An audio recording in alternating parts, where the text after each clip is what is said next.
las clases, aunque a mí a veces se me complica poder subirlas. Voy a tratar de pues ser lo más regular que se pueda para subirlas y pues que las utilicen tanto como repaso y en caso de las personas, por ejemplo, varias que decían que de plano no las pueden tomar las clases porque trabajan o demás cosas así, pues después les voy pasando las clases.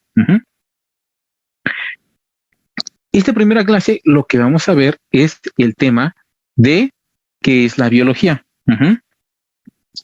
Para esto y para también para funciones de esta clase, yo voy a dar todas las clases aquí en ya sea por Zoom o por Google Meet. Ahorita no funcionó mi Google Meet porque pues si saben, Meet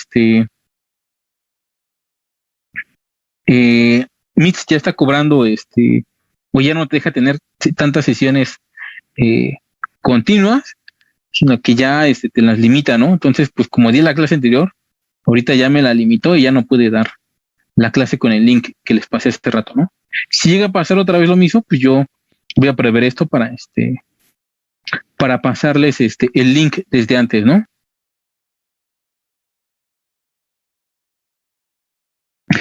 Yo voy a dar todas las clases aquí. También yo voy a estar dando lo que es eh, les voy a estar compartiendo las presentaciones de las clases a través de un Classroom que voy a hacer en el grupo, se los voy a subir, ese Classroom, y ahí les voy a estar complementando con las presentaciones de estas clases, ¿no? Que vamos a estar viendo. Entonces, ahorita vamos a ver lo que es el primer tema, que es introducción hacia la biología, y vamos a ir viendo cada uno de los temas, pues, cada sesión, ¿no? Yo les puse que esta clase va a durar 1 hora de 8 a 9. Ahorita me voy a tomar unos minutos más porque pues en lo que entrábamos y en lo que me falló esta cosa.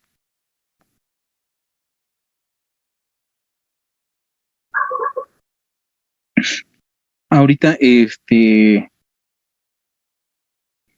me voy a tomar unos minutitos más y ahorita empezamos, ¿sí? Ok.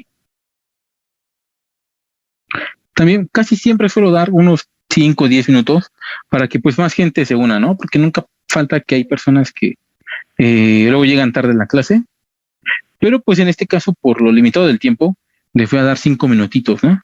En lo que llegan, se unen y bla, bla, bla, y empezamos la clase, ¿no? Antes de empezar, ¿tienen alguna duda o alguna pregunta sobre cómo va a ser la clase o cómo cuáles son los temas que vamos a estar viendo y demás? ¿O cómo va a ser la dinámica de la clase?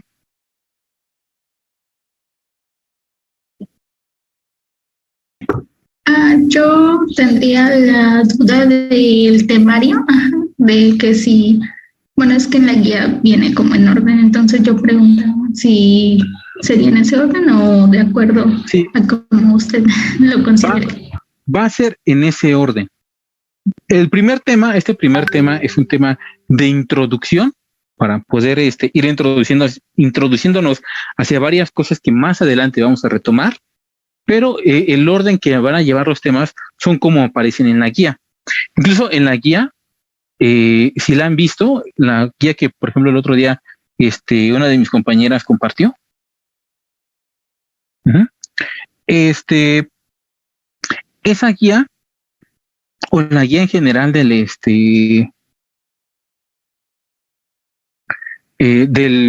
todo lo que es el Exacer,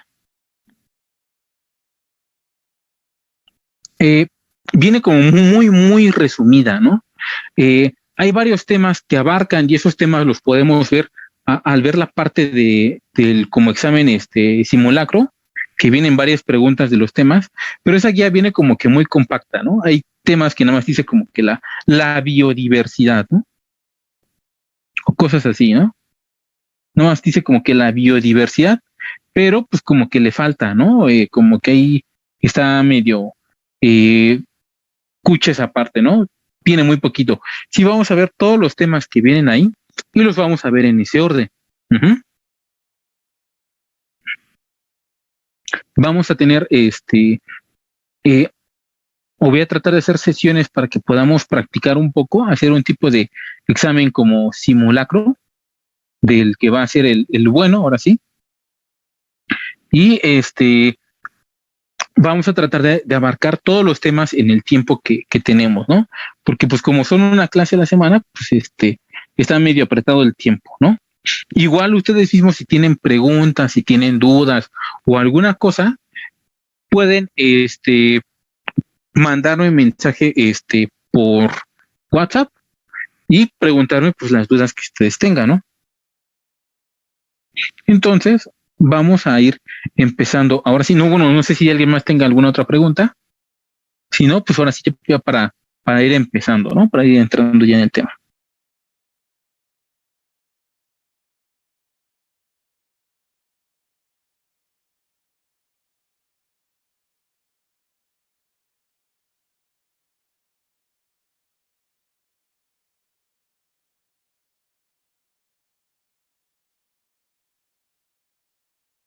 ¿No? ¿Ninguna pregunta?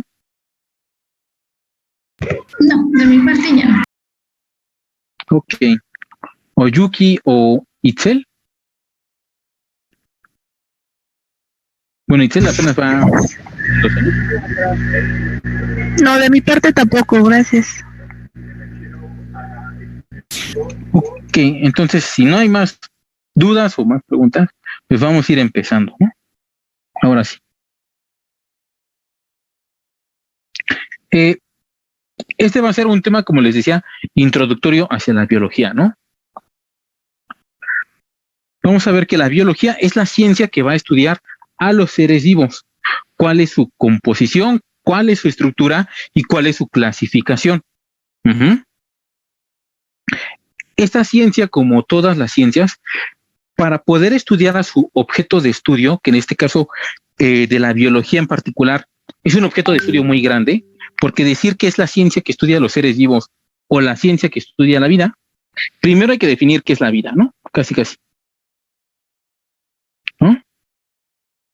¿Qué es la vida? Y después tenemos que ir definiendo, pues, qué es un ser vivo, ¿no? Cosas bien filosóficas, ¿no?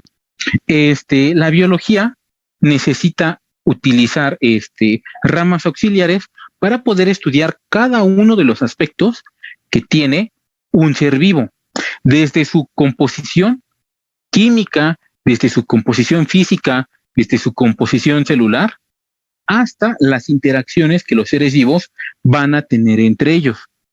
Estudiar también de dónde vienen, cómo los podemos clasificar, para qué nos serviría esa clasificación, o sea, como por qué ordenarlos de alguna forma. Es como ustedes se preguntarán, ¿no? Así, pueden ordenar colores, ¿no? Cuando eran chiquitos iban a la primaria y ordenaban sus colores así por en la escala del arco iris, ¿no? Los pueden ordenar así, ¿no? Pero hasta se pueden preguntar, ¿y por qué los ordeno así, no? ¿Tiene alguna utilidad que yo los clasifique así o los clasifique de alguna otra forma? Pues también hay ramas de la biología que se encargan de por qué los clasificamos de esa forma y para qué nos sirve clasificarlos así, ¿no? Entonces, como es una ciencia muy grande, necesita muchísimas ramas. Estos son ejemplos de las ramas más comunes. Uh-huh. Aquí tenemos, por ejemplo, la zoología, que es la rama que estudia sí va a estudiar a los animales, única y exclusivamente a los animales. De todos los seres vivos que hay, solamente animales es a los únicos que estudia.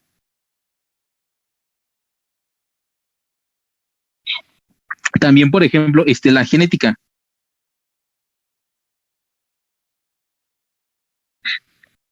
Que va a estudiar la herencia, pero va a estudiar la herencia biológica en el sentido de cómo se van a heredar los caracteres, las características de un ser vivo hacia otro, de una generación a otra. Porque la genética nos dice por qué a lo mejor nosotros nos parecemos mucho con nuestros hermanos, pero también el por qué nos parecemos un poco más a nuestros hermanos, por qué nos parecemos a nuestros padres y por qué en algunas ocasiones nos llegamos a parecer más que a nuestros padres, a nuestros abuelos, ¿no? Cuando se da el clásico que abuelean, ¿no? estoy seguro que les ha de haber pasado en algún momento que agarran y que dicen, es que tú tienes todos los ojos de tu abuelo, ¿no? O tienes el cabello de tu abuela, ¿no? O ya más extremos, el que ustedes tienen ojos claros como sus abuelos, pero sus papás tienen ojos, color oscuro, ¿no? Y te dicen, no, es que abueleaste, ¿no? Todo ese tipo de patrones acerca de cómo se transmite la herencia, ¿por qué tus papás tienen los ojos oscuros, pero tus abuelos los tienen claros y tú también los tienes claros? Y no tiene que ver con alguna cuestión de que haya sido el lechero o algo así. Sí tiene una explicación eso. De eso se encarga de estudiar la genética. Va a haber otras ramas, como por ejemplo la ecología, que se va a dedicar al estudio de las interacciones entre los seres vivos. Nosotros, aunque a veces pensemos que no, tenemos más interacciones con los animales que están allá afuera en la calle, por ejemplo, que con de lo que nos imaginamos. Una interacción muy clara entre seres vivos es, por ejemplo, la depredación. Un animal se come a otro, ¿no? Un león se come a un ciervo o alguna cosa así. Pero también nosotros interactuamos con los animales en la calle cuando nosotros agarramos y botamos nuestra basura. Porque a lo mejor un pedazo de hot dog que no nos comimos y lo dejamos por ahí aventado, se va a convertir en el alimento de algún pobre perro callejero que ande pasando por ahí, ¿no? O a lo mejor estamos alimentando, aunque no queramos, a las ardillitas que viven allá por Chapultepec o por CEU o por Viveros, si alguna vez han ido a Viveros, que se atraviesan un montón de ardillas. Nosotros cuando las alimentamos estamos interactuando con ella, con estos animales. Entonces ahí se dan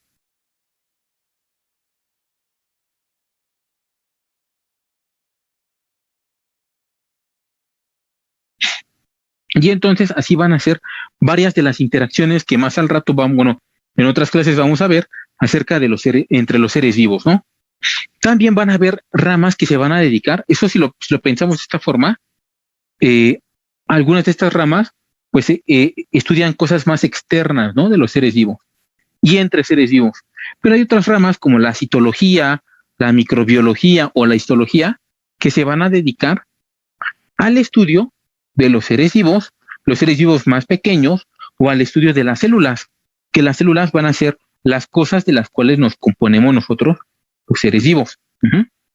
Entonces, las diferentes ramas que va a tener la biología van a servir para estudiar a los seres vivos en diferentes niveles.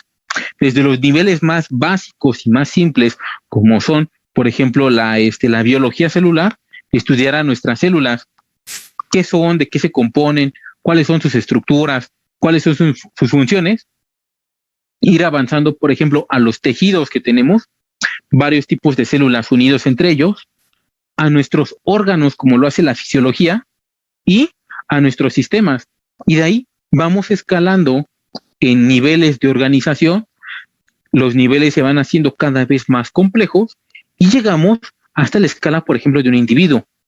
Y ya cuando llegamos al individuo, ya cuando la biología ha llegado al nivel del individuo, pues tenemos que ver cómo se comportan un individuo con otro, ¿no? Y ya comienzan nuevos niveles de organización que tienen que ver más con la ecología que con la biología celular o con la biología molecular, como en el caso de las células, ¿no?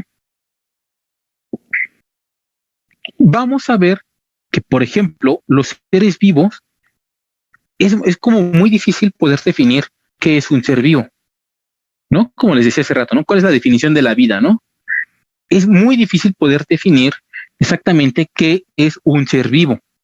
No es como, por ejemplo, como querer definir qué es un agujero negro o qué es ¿cómo se llama? Una estrella o un satélite o una reacción química. No, la biología es un poco más complicada porque somos seres bastante complejos. El poder decir qué es un ser vivo, qué es lo que sí está vivo y qué es lo que no está vivo, es pero muy, muy, muy complicado, ¿eh? No es nada sencillo poder explicar que es uno u otro y cuáles son las diferencias entre una cosa viva y una cosa no viva. Para hacer esto, lo que hicieron los biólogos fue que tomaron características de los seres vivos, una lista de cosas que nos permitan decir qué sí está vivo y qué no está vivo.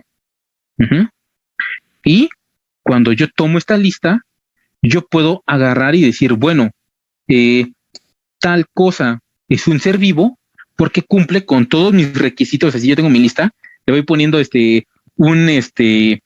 una palomita si lo tiene, así de ya palomé toda mi lista. Pues esta cosa es un ser vivo, ¿no? ¿Cuál es? ¿Quién sabe? Eso se va a dedicar los que estudian, por ejemplo, la taxonomía, que es la clasificación de los seres vivos, pero esa cosa está viva, ¿no? Eso es lo que sí puedo decir, ¿no? Esa cosa está viva. Entonces, para poder definir un ser vivo, debe de tener todas estas características. Unas de ellas,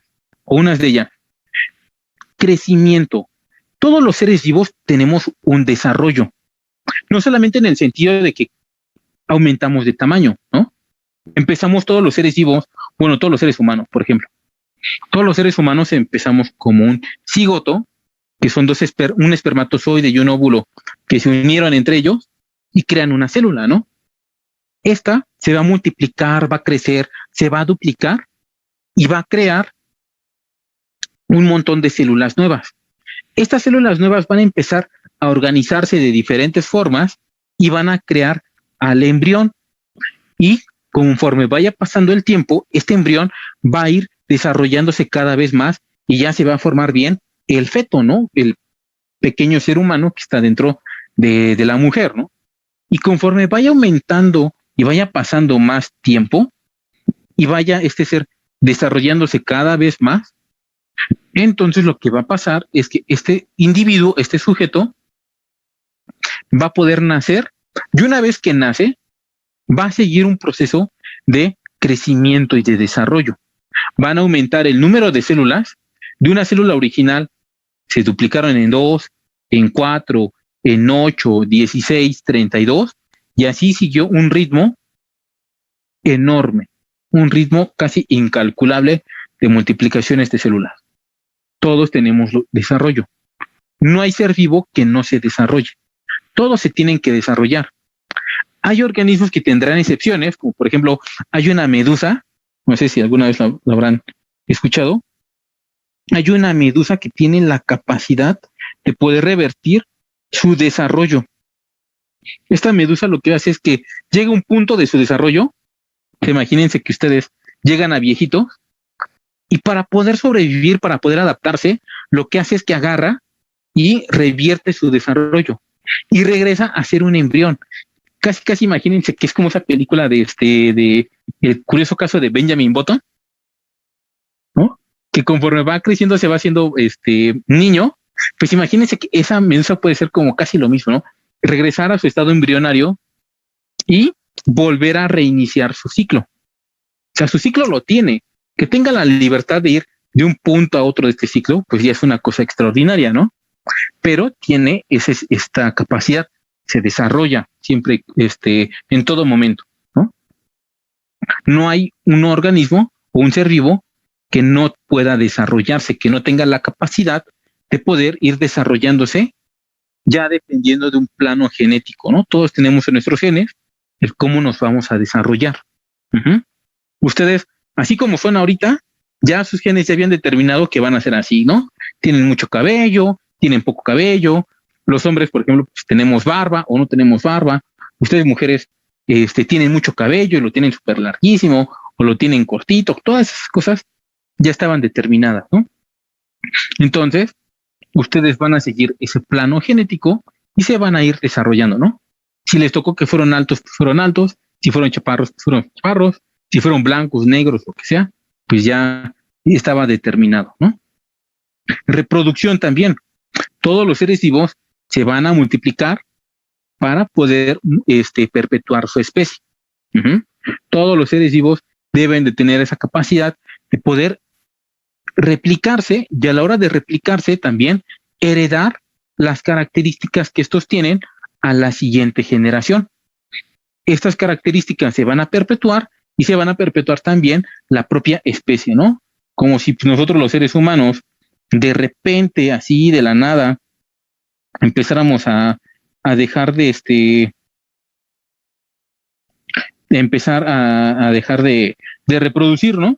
Pues en algún rato, pues acabaríamos extinguiéndonos, ¿no? Como en esa película, no sé si la vieron, la de Niños del Hombre,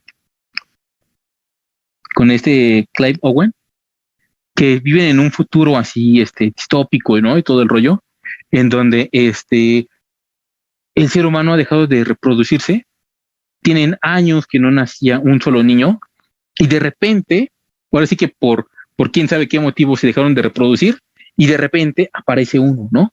Si no hubiera aparecido ninguno, ni uno solo, que eso es como, simboliza como la esperanza, ¿no? De que la especie se puede salvar.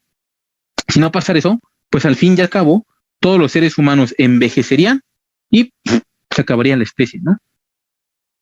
Queramos o no, pues hay que multiplicarnos para seguir manteniendo la especie aquí en la Tierra, ¿no? Que muchos digan que no lo van a hacer, pero pues, alguien lo tiene que hacer para poder perpetuar este mundo, ¿no? Vamos a ver también que todos los seres vivos van a tener un metabolismo. Uh-huh. El metabolismo es toda la suma de reacciones químicas que ocurren en nuestro organismo. Uh-huh. Todas las reacciones químicas que ocurren ahí, en nuestro organismo, que nos permiten estar aquí vivos, que nos permiten estar aquí yo hablando y ustedes escuchando, todo eso es nuestro metabolismo. Que ustedes agarraron y pues a lo mejor ya esta hora ya comieron, ¿no?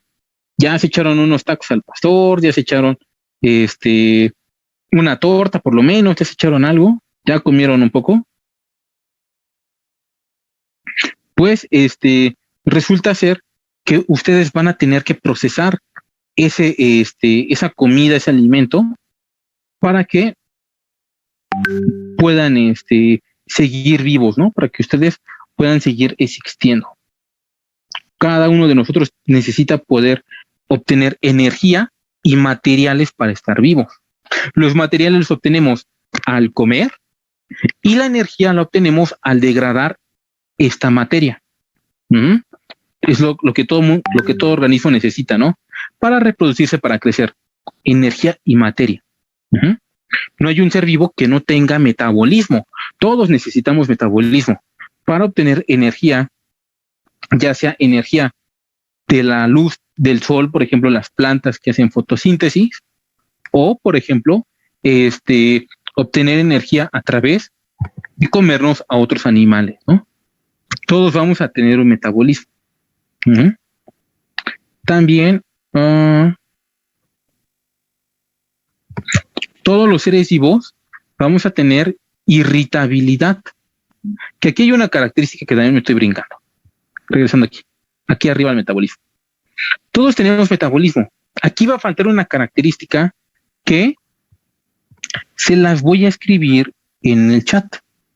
Uh-huh. Del grupo. ¿Dónde está? Porque aquí creo que no lo puedo escribir. A ver, déjenme ver si aparece que lo puedo escribir aquí en el chat. De aquí, creo que sí. Voy a poner. Es esta característica. La homeostasis. Uh-huh. Esa es una que se me olvidaba. La homeostasis es la capacidad de los seres vivos para mantener un medio interno equilibrado. ¿Qué quiere decir con esto de medio interno equilibrado, ¿no? Se refiere a que nosotros en nuestro organismo, por ejemplo, nosotros tenemos una cierta temperatura. El ser humano tiene un rango de entre los 36 y los 37 grados, ¿no? De temperatura. Pues resulta ser que como tenemos este intervalo de temperatura disponible, uh-huh, nuestro cuerpo siempre la mantiene ahí. Si tu temperatura baja de 36 grados, llega a los 35, sufres hipotermia. Comienzas a congelarte. Ajá. Y cuando, por ejemplo, cuando comenzamos a tener calor, nuestro cuerpo cuando pasa de los 37 grados, que todavía los 37 lo soporta un poco, ya comenzamos a calentarnos de más. O cuando nos da fiebre, que nos sube a 38, 39, esas son temperaturas demasiado extremas para nuestro organismo. Nuestro organismo debe de mantener siempre en nuestro interior un medio interno equilibrado. Ni que se vaya hacia los 35, ni que se vaya hasta los 37, ¿no? Más allá de eso. Sino que se tiene que quedar en medio de los 36 grados centígrados. También nuestro cuerpo, nuestra sangre, tiene un cierto nivel de pH, un nivel de acidez y de alcalinidad. Nuestra sangre es ligeramente, pero muy ligeramente alcalina. O sea que tiene más sales. Pero es un nivel así súper bajísimo, como 7.1, 7.2, ¿no? Que es casi nada, ¿no? Pero nuestro cuerpo necesita mantener ese nivel de alcalinidad. Cuando nosotros consumimos cosas, cuando nosotros nos vamos ahí de jarra y tomamos, cuando tomamos ciertos alimentos ácidos y demás, se podría alterar el pH de nuestra sangre. Pero nuestra sangre tiene mecanismos para aguantar esos cambios. Y eso es gracias a la homeostasis, que es esa palabra que puse ahí en el chat. Entonces, todos los seres vivos necesitan mantener un medio interno equilibrado y todos los organismos deberán de tener una homeostasis.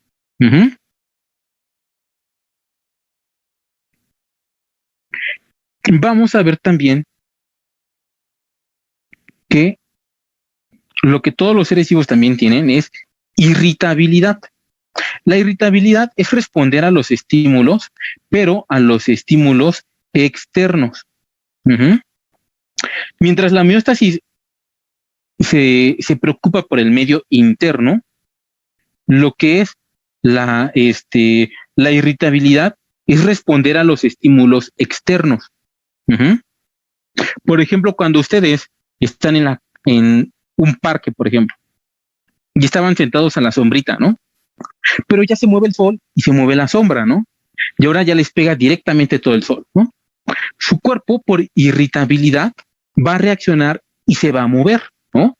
No se van a quedar ahí a que se chamusquen, ¿no? En el sol, sino que van a agarrar, se van a levantar y se van a mover a donde hay sombra. Ese acto de movernos, que es algo casi, pues, ni tan consciente, ¿no? O sea, nada más nos movemos porque ya nos está molestando el sol, ¿no? Es un acto un poco medio inconsciente en algunos casos, a veces pues son actos reflejos, es la irritabilidad.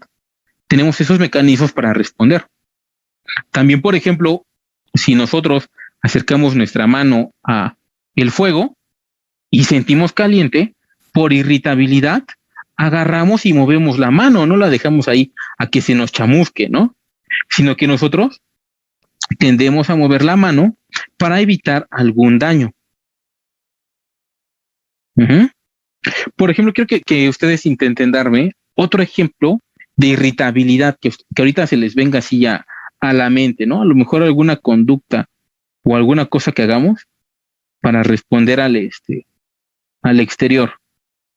¿Qué se les ocurre? Ya cuando tenemos frío. ¿Cuándo qué? Tenemos frío. Así como por ejemplo, cuando tenemos frío, ¿qué hacemos, no? Pues abrigarnos, ¿no? Ponernos un suéter.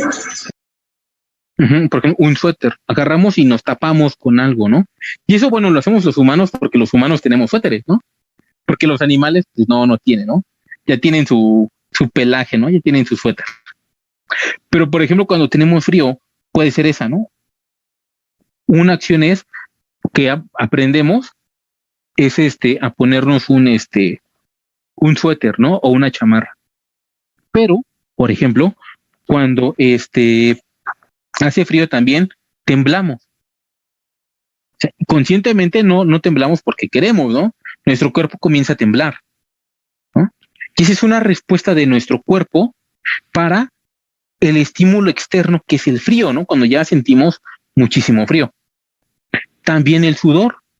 nuestro cuerpo, cuando hay un exceso de sudor, porque pues afuera hace mucho calor, comienza a sudar para responder al estímulo de ese calor. Ujú. Otro ejemplo de irritabilidad que se les venga ahorita a la mente. Entonces sería la reacción de nuestro cuerpo, no tanto lo que hacemos. Más bien es una reacción, ¿no? En algunos casos es consciente, porque por ejemplo es consciente el que te pongas un suéter, y en algunos casos es inconsciente. Ujú. Como temblar, ¿no? O sudar, ¿no? Porque no sudamos a voluntad, ¿no? No agarramos y decimos, ya hace un montón de calor, me voy a poner a sudar, ¿no? Y se derraman en agua, ¿no? No sudamos a voluntad, ¿no?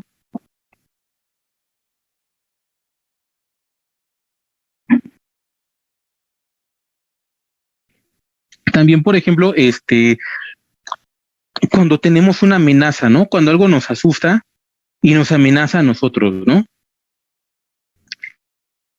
En ese, en este tipo de situaciones podemos hacer incluso varias cosas, ¿no?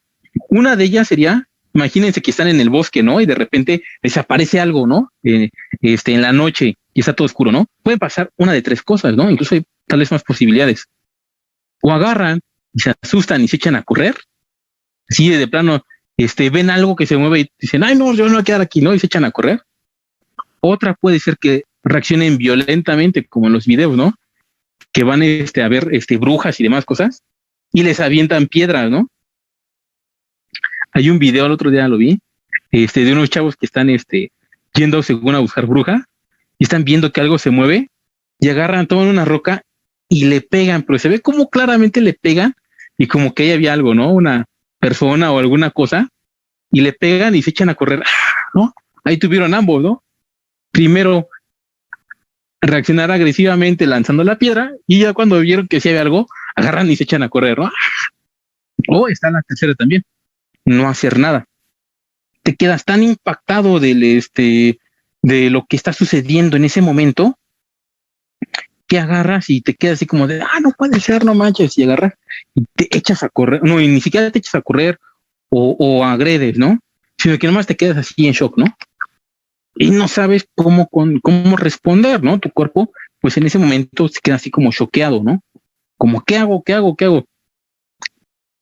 Esos son tres ejemplos para una misma, una misma situación, ¿no? De miedo.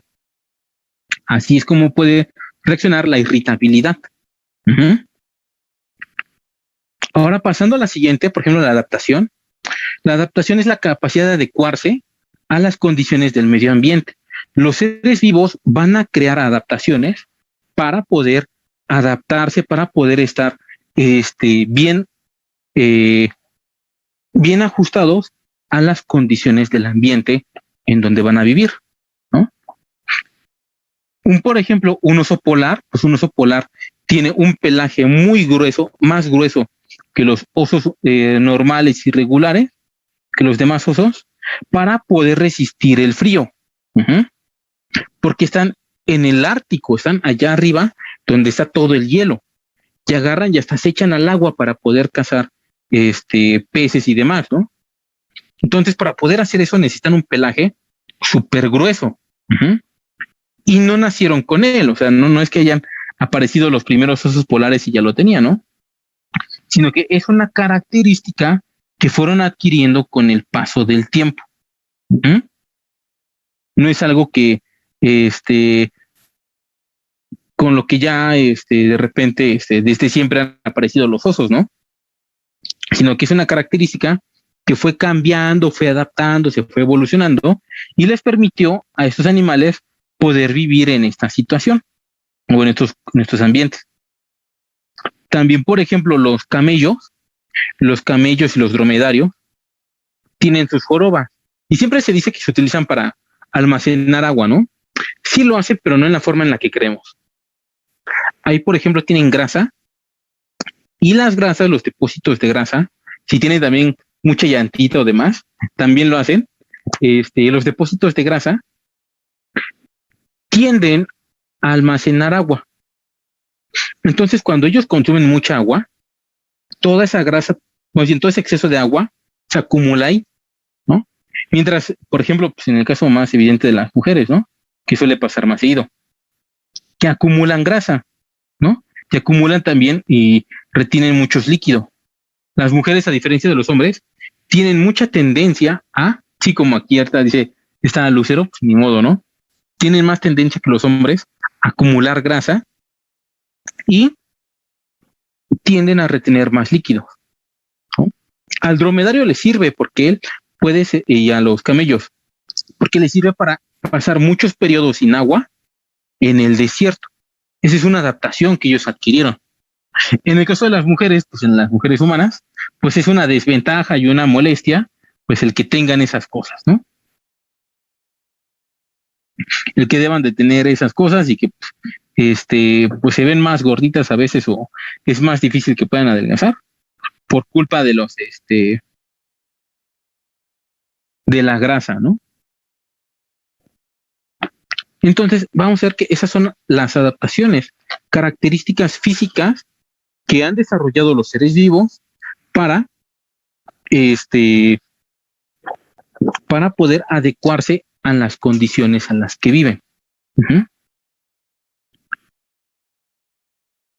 Hay muchas formas en las que pueden surgir estas adaptaciones a través del proceso evolutivo, que eso ya lo veremos después. Y por último, organización. Todos los seres vivos estamos altamente estructurados, estamos altamente organizados. Tenemos muchas células, nos componemos de células, todos nosotros, ya sea que seamos una sola célula, como los organismos unicelulares, o que seamos muchas células como nosotros pluricelulares, que trabajan unos con otros. Uh-huh.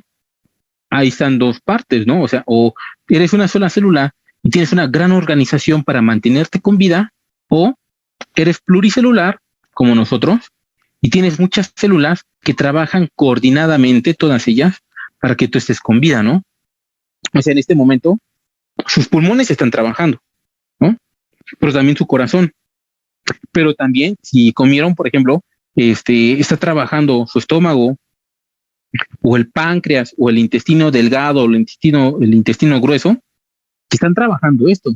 Pero aparte, si tomaron muchos líquidos y demás, están trabajando sus riñones, ya trabajó también su hígado, y van a empezar a trabajar el resto del aparato, por ejemplo, excretor, para sacar todos los líquidos que sobran, o para soltar lo que sobró también, ¿no? Lo que ya no va a utilizar. Entonces, pues nos podemos dar cuenta que todos están trabajando al mismo tiempo para mantenernos con vida. Si no estuvieran organizados, no podríamos hacerlo. También, por ejemplo, el cerebro, ahorita están aprendiendo, tal y como dice esta Lucero, están escuchando y al mismo tiempo están razonando lo que uno les está diciendo y lo están reteniendo, ¿no? En su memoria. Entonces, ahí también trabajó coordinadamente varias áreas de su cerebro. No solamente una, sino que trabajaron muchas en ese momento, ¿no? Y si no tuviéramos organización, y no tuviéramos nuestras células altamente organizadas, no podríamos estar con vida. Uh-huh. Simplemente pues ya nos hubiéramos muerto, ¿no? Por falta de organización, ¿no?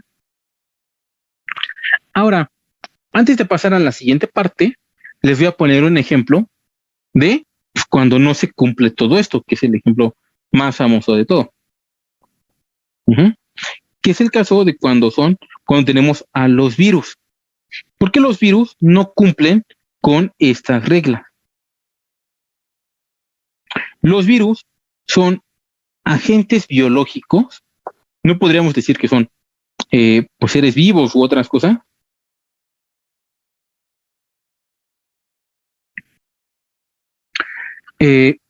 Los virus son bastante interesantes, porque ellos lo que tienen es que no tienen crecimiento.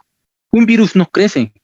Un virus solamente se dedica a entrar en nuestro cuerpo, entrar a nuestras células, apoderarse de la maquinaria molecular, crear copias de esto, crearles las cosas necesarias para poder infectar a otras células parecidas a las que infectó y que explote la célula y repetir todo el ciclo, ¿no? Infectar una nueva célula, bla, bla, bla, bla, bla, bla, bla, ¿no? Los virus, más bien, los virus no tienen crecimiento, no se desarrollan. Tal y como aparecen, tal y como ya ya está, así se quedan. No crecen, no se hacen más chiquitos, no se hacen más grandes. No, ya así se quedan. Uh-huh. Y copias de ellos, pero no se reproducen por sí mismos. Necesitan robarle a la célula su maquinaria molecular para poder crear copias de sí mismos. Si no tienen una célula que secuestra, no pueden hacer nada.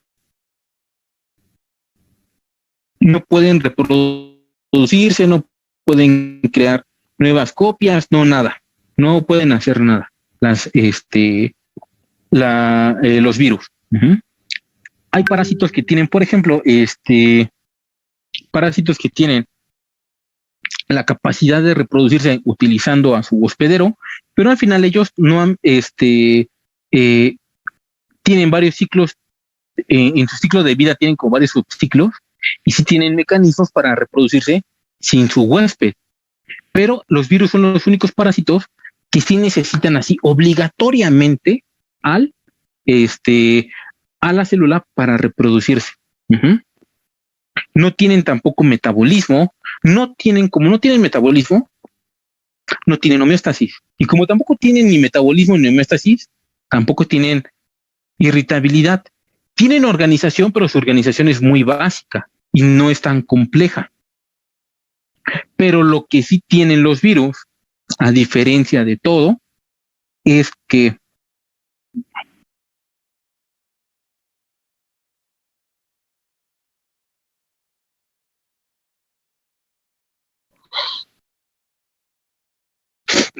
tienen los virus es que tienen la capacidad de la adaptación. Los virus tienen la capacidad de ir evolucionando. Y en medio de una pandemia causada por un virus, no hay mejor ejemplo que ese. Ahorita, por ejemplo, se han visto las noticias acerca de las variantes, que la variante Delta, que ya salió, incluso hace rato está viendo una noticia que salió una variante Epsilon o sí, o quién sabe qué, que dicen que esa sí es resistente a las vacunas. Esa ya les dio miedo porque si vieron que ya las vacunas no le hacen nada. Pues resulta ser que estos, los virus sí tienen la capacidad de adaptarse. Como tienen ADN, tienen la molécula de la herencia, pueden heredarle sus características a una siguiente generación, a una copia. Uh-huh. Pero a veces son tan malas copiándose que le introducen errores. Estos errores son mutaciones. Y un error puede ser negativo y no servir para nada, puede ser perjudicial y matar al virus, o puede servirle para esquivar un medicamento, una vacuna o al propio sistema inmune. Uh-huh. Por eso son tan preocupantes ahorita las variantes que están surgiendo del coronavirus, porque estas variantes pueden evolucionar para que las vacunas que ya tenemos no le hagan nada. Y entonces, si no le hace nada, pues vamos a regresar a lo mismo de hace un año cuando las encontramos. Pues bueno, no tanto, no tan atrás, pero sí hace un año. Uh-huh. Porque ya no vamos a tener protección y quien se enferme va a agarrar y se va a morir, ¿no?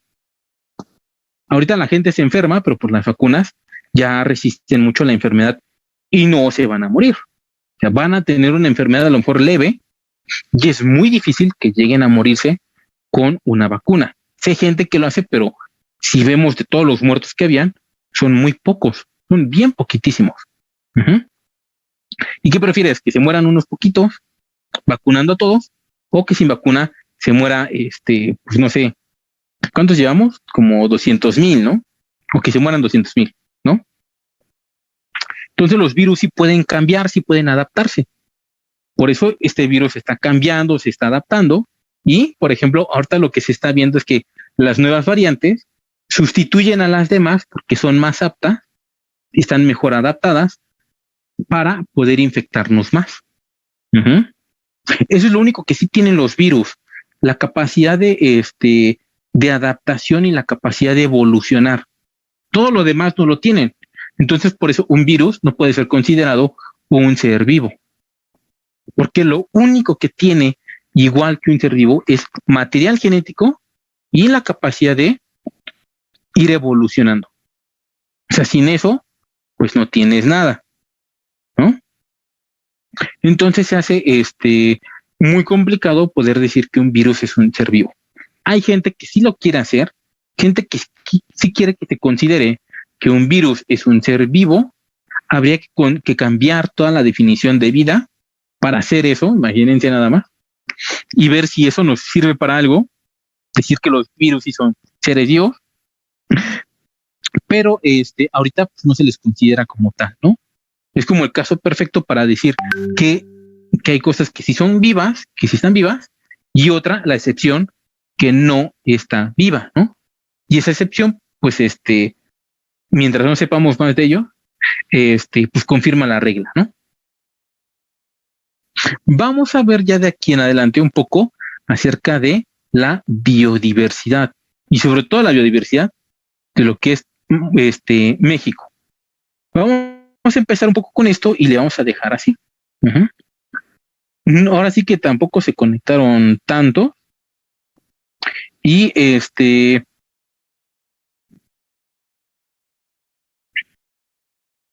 también esta clase pues la estoy grabando para que ustedes puedan repasar, para que la puedan volver a ver y también para que los que de plano pues no puedan unirse porque tienen que trabajar o algo así o no alcanzan a llegar, pues la puedan ver, ¿no? La verdad es mejor que la tomen aquí porque pues van a surgir dudas o preguntas y es mejor que las puedan contestar esas preguntas aquí, ¿no? Y también hasta la clase se hace mejor cuando pueden hacer preguntas y cuando tienen dudas. Uh-huh.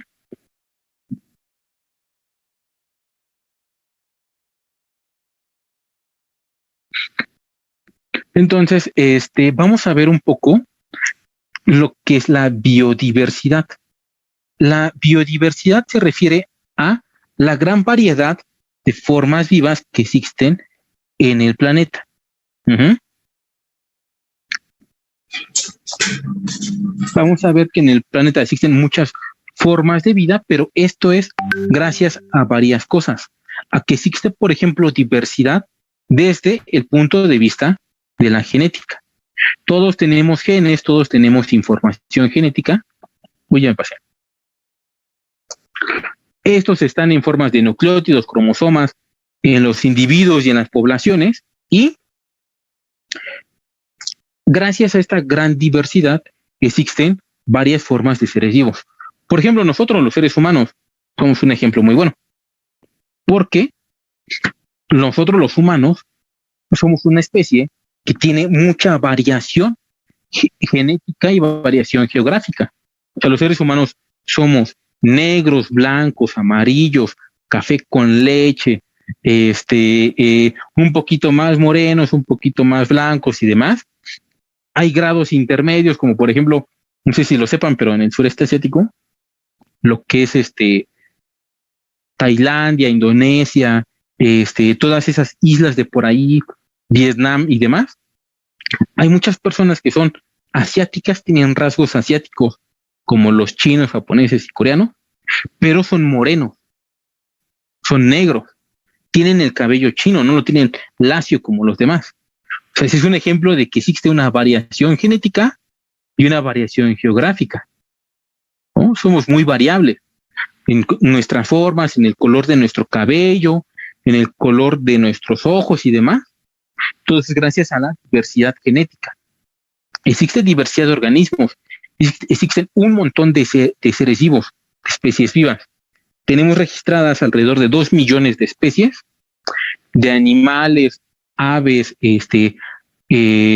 mamíferos, insectos, moluscos, plantas, todo tipo de plantas, bacterias, hongos y demás. Todos ellos juntan alrededor de 2 millones de especies y nos faltan por descubrir. Los más conservadores dicen entre 5 y 8 millones y los más aventurados dicen pues de unos 30 a 100 millones de especies más nos faltan, ¿no? Y todos se quedan así como de, oh, no puede ser. No, nunca vamos a terminar. Sí, es eso. Y gracias a esta diversidad existen gran variedad de especies, de subespecies. Las especies las agrupamos en géneros, en familias, en órdenes, en clases, en reinos y demás. Entonces, todos nosotros vamos a tener diferentes, vamos a tener una gran variedad de seres vivos agrupados en un montón de clasificaciones, que eso es lo que hace la taxonomía, crear estas clasificaciones e irlos ordenando. Uh-huh.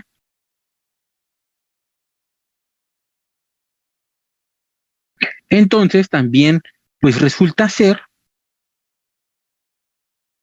que que también existe pues una gran variedad de clasificación y de diversidad de organismos, ¿no? También existe una gran diversidad ecológica, porque resulta ser que pues de todos los seres vivos que hay, que existen en este mundo, pues resulta ser que existen también una gran variedad de ambientes en los cuales vivimos.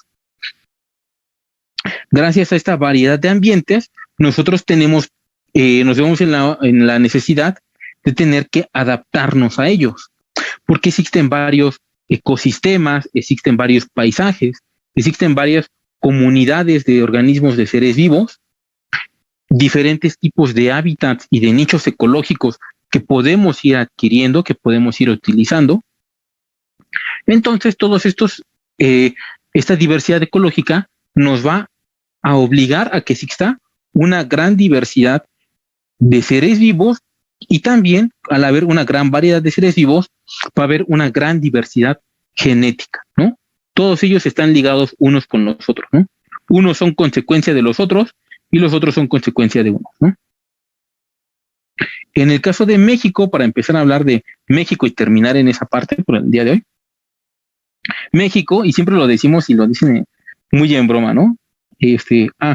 Porque yo soy biólogo, por eso doy biología, y siempre dicen que los biólogos, así como en broma, los biólogos siempre decimos, ¿no? México es un país megadiverso, ¿no?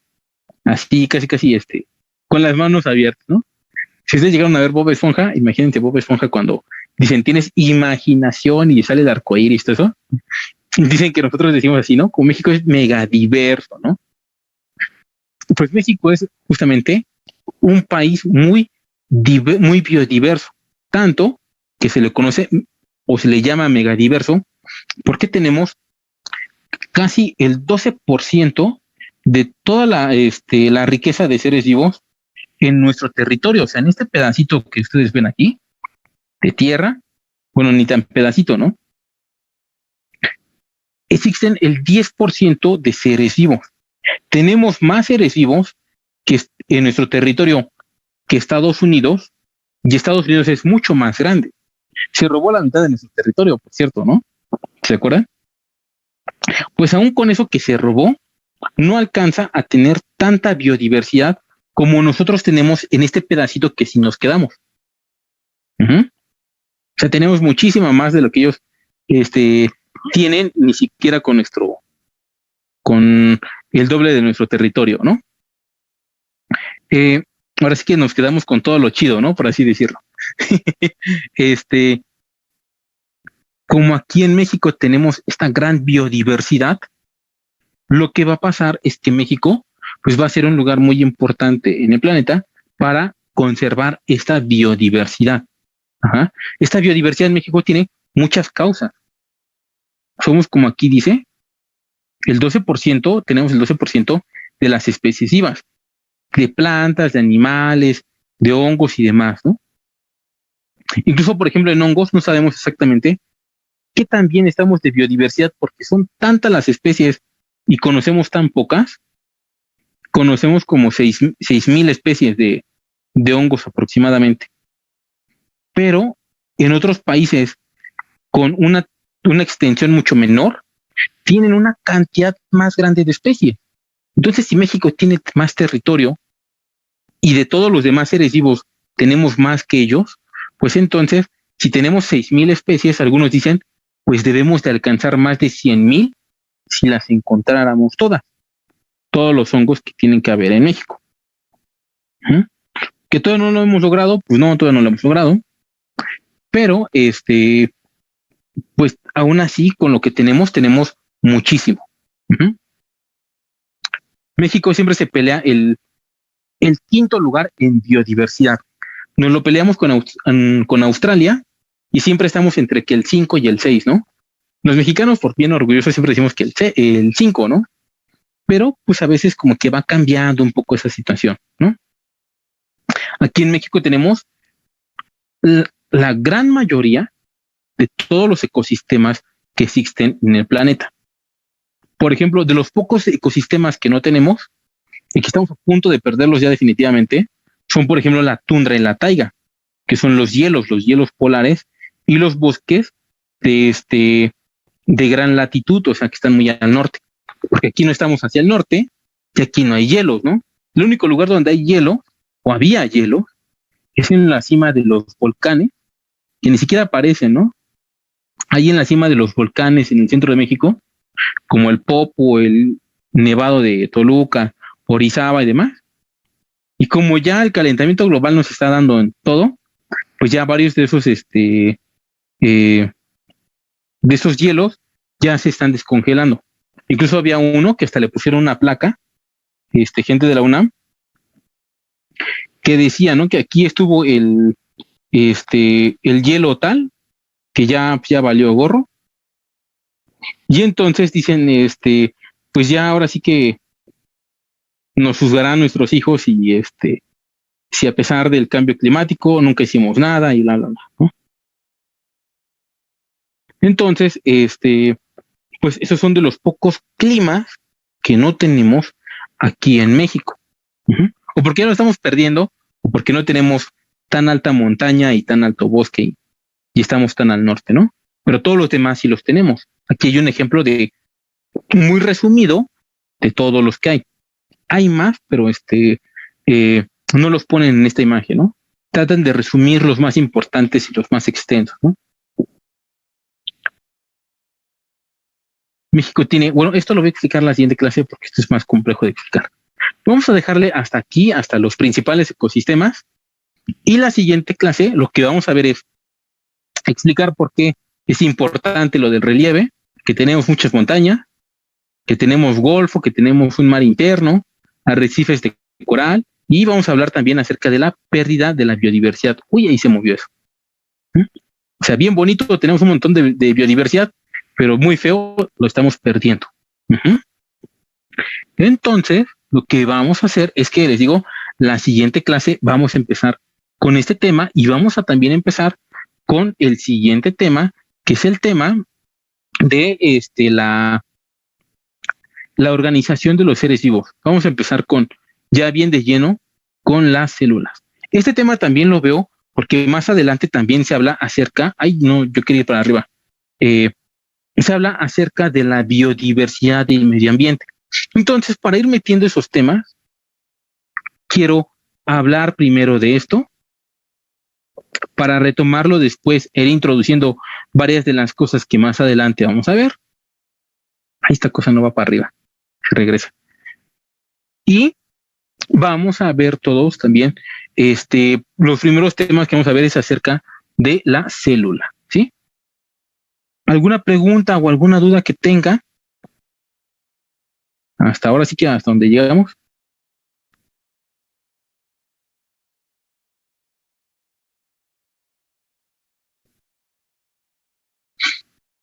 ¿No? ahora sí que las pueden decir o las pueden,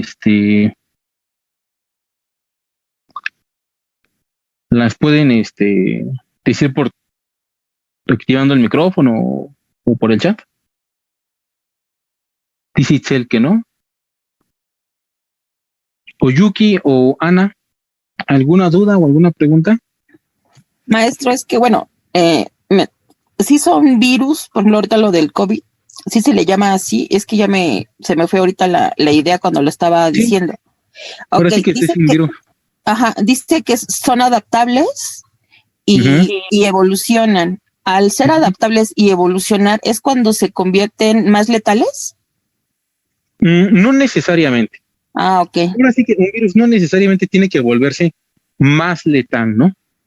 Su propósito no es necesariamente matar a la persona que infecta, ¿no?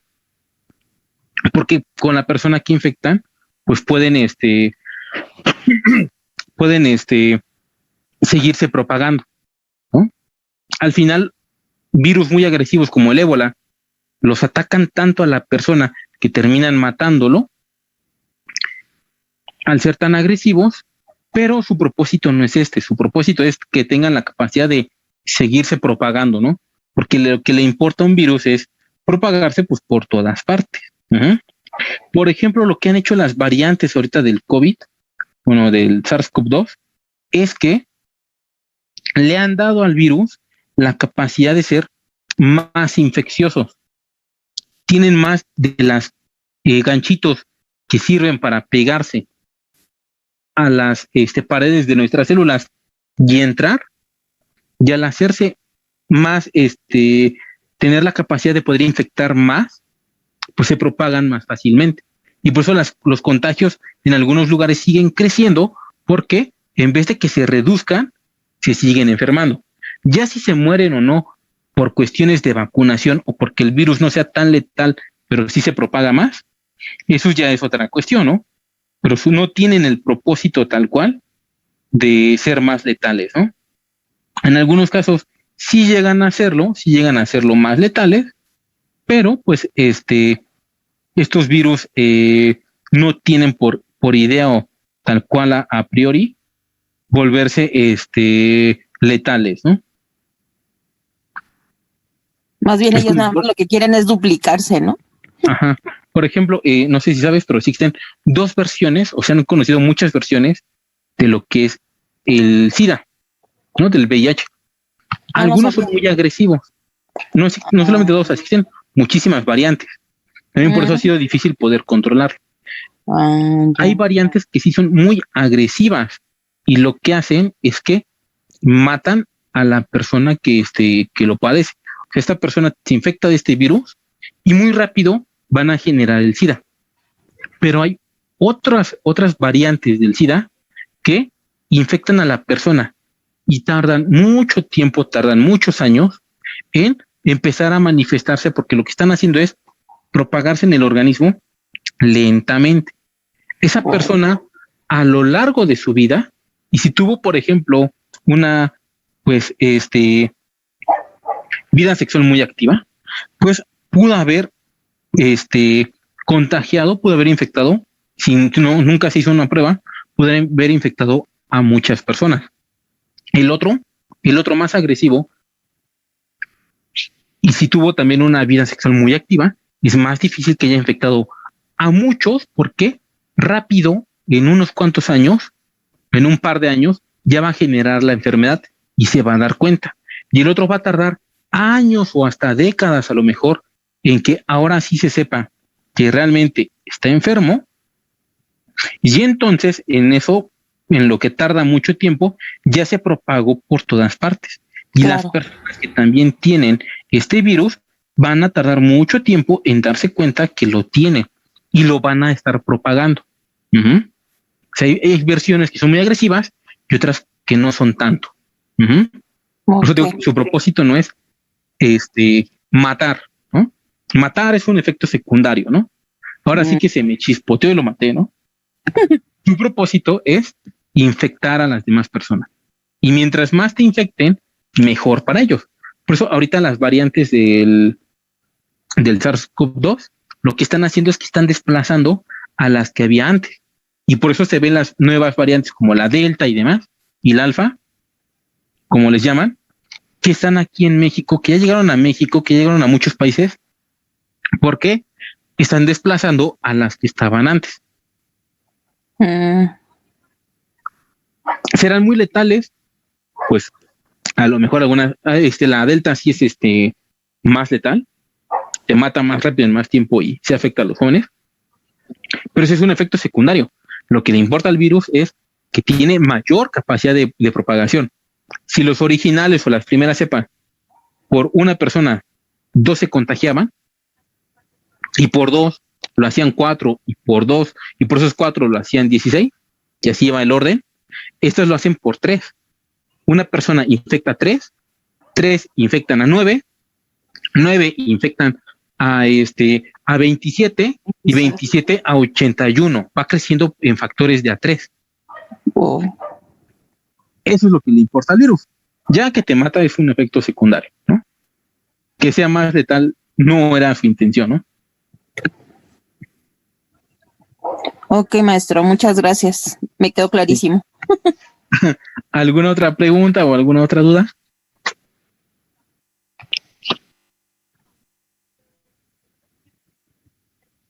No, ninguna.